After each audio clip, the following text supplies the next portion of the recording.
Yine balkondaki üzümlüklerimiz için kurçuk dökün almak için fon depoda geldik. Yine sular yürüte kurçuktan yapılan dökün yine şeyler. Yine balkondaki üzümlüklerime yetkiyen şekilde yöne. Şimdi bir nehip olsa ovada özümüz natural şekilde yaşamanın hinak görecek. Ben ağamla kirtleştim, onun yollarını öğreniyor. Biliyorsunuz ben ova olanı, ben oğlan vatanda nesin nakatlar, hakkı oluyor. Yerini aldım. Başka da nesin içinde koy, balkonda koy.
Yine dökünümü getirdim.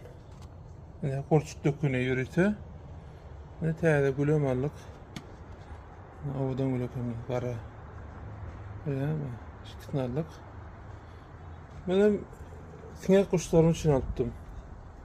Sinek kuşları 2 gramdan 20 gram arasında olan yürütü kuş. Yani böyle kuşlar için iyi meryenmez.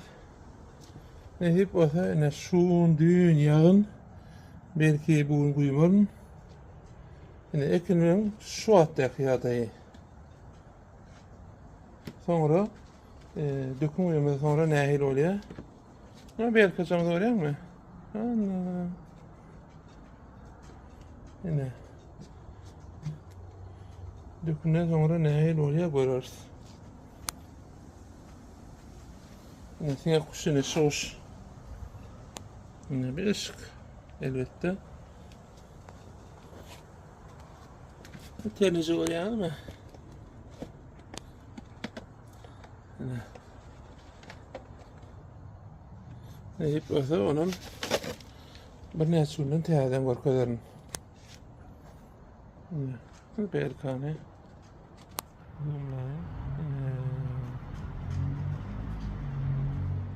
Taşlarına